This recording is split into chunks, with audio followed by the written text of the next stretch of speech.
우리가 원하는 대로 하기의 비밀. 완성에서 출발. 그리스도인은 완성에서 출발합니다. 또 우리 안에 계신 그리스도로부터 출발합니다. 이것을 확대하면 교회도 교회 안에 계신 그리스도로부터 출발합니다. 우리 안에 그리스도가 계신 것처럼 교회 안에도 그리스도가 계십니다. 우리가 교회를 만지고 교회를 본다는 것은 교회 안에 계신 그리스도를 보는 것입니다. 이것이 교회의 출발입니다. 그리스도가 교회를 통치하시고 운행하시고 교회를 건축하십니다. 우리가 교회를 볼 때 교회 안에 그리스도가 계시니 이미 온전한 교회를 보고 가는 것입니다. 현실의 교회의 행위로 만나는 교회가 아니라 하늘에서 완성된 새 예루살렘으로서의 교회를 봐야 합니다. 그리스도인이 완성되어 있는 것처럼 교회도 완성되어 있구나를 봐야 완성된 교회가 나타납니다. 교회로 모이는 것은 의무가 아니라 소풍 오듯이 와야 합니다. 와도 되고 안 와도 되고 소풍 갈 때는 다들 즐거워서 갑니다. 교회를 볼 때에도 내 마음의 교회가 이러니 저러니가 아니라 완성된 교회가 보여야 합니다. 가능하면 율법이 없는 교회가 제일 좋습니다. 완성되어 있으면 율법이 없습니다. 완성되어 있으면 완성된 것이 나옵니다. 휴대폰 완제품이 나오면 더 이상 고치지 않습니다. 완성된 것을 누리기만 하면 됩니다. 사람도 교회도 고치는 것이 아니라 완성된 것을 보고 누리는 것입니다. 내가 휴대폰을 만드는 것은 불가능에 가깝지만 사용하는 것은 쉽습니다. 사람도 교회도 이미 죽고 이미 부활하고 이미 승천했고 이미 그리스도가 사시는 것을 감사하고 누리면 됩니다. 그런데 왜 율법이 자꾸만 들어가느냐? 완성되지 않는 것으로 보기 때문에 율법이 들어갑니다. 우리가 아이를 키울 때에 우리 아이가 완성되었구나 하면 이렇게 하라 저렇게 하라가 없어집니다. 남편을 봤는데 너무 온전하면 뭐라 할 것이 없습니다. 아내를 봤는데 온전하면 뭐라 할 것이 없습니다. 따라서 율법이 나올 것이 없습니다. 하지만 완성된 것, 온전한 것이 보이지 않는 상태에서는 아무리 율법을 없애려고 해도 율법을 없앨 방법이 없습니다. 교회를 봐도 부족하고 남편을 봐도 부족하고 아내를 봐도 부족하니 계속 고치려는 율법이 나오게 됩니다. 율법이 나오는 만큼 사망이 생깁니다. 정죄와 판단이 나오고 그 사람이 계속 살게 됩니다. 천지 창조는 안식일에서부터 출발합니다. 6일째 사람을 창조하고 7째가 사람이 사는 첫날입니다. 여호와의 안식부터 출발합니다.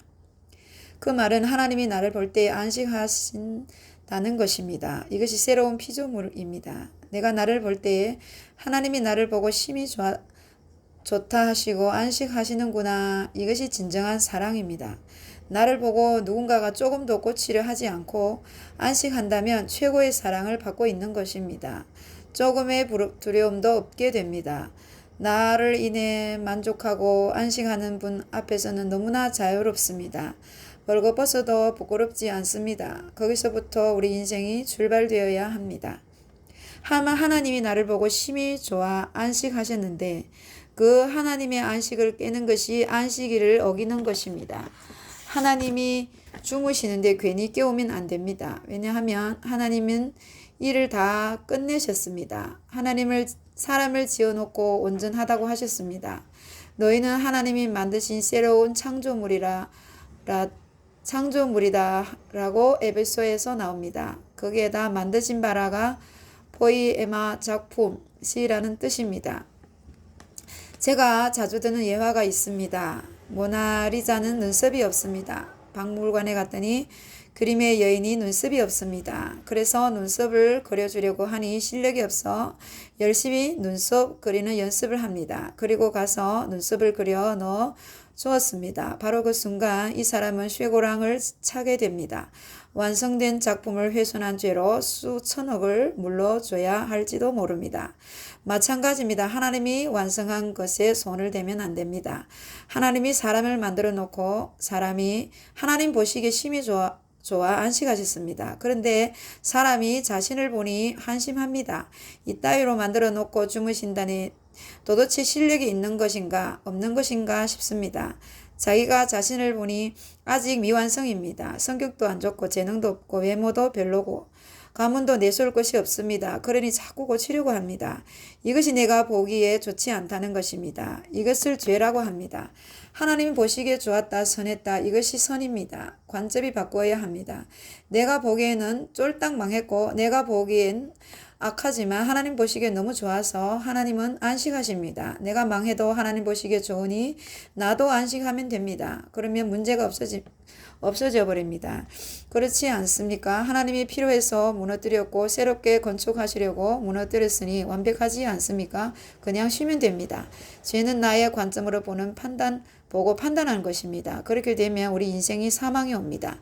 이제는 우리가 얽매였던 것에 대하여 죽었으므로 율법에서 벗어났으니 그러므로 우리가 영의 새로운 것으로 섬길 것이요 의문의 묵은 것으로 아니할지니라. 아멘. 로마서 7장 6절 말씀입니다. 영의 새로운 것으로 섬길 것이고 율법의 조문으로 섬기지 않는다는 말은 이렇게 하라 하지 말라는 계명을 좇아서 하나님을 섬기는 것이 아닙니다. 우리 안에 있는 하나님의 생명을 회방되게 하는 것이 하나님을 섬기는 것이라는 뜻입니다. 이것이 예배입니다. 그러므로 형제들아 내가 하나님 모든 자비하심으로 너희를 권하노니 너희 몸을 하나님이 기뻐하시는 거룩한 산 제사로 드리라. 이는 너희의 드릴 영적 예배니라. 아멘.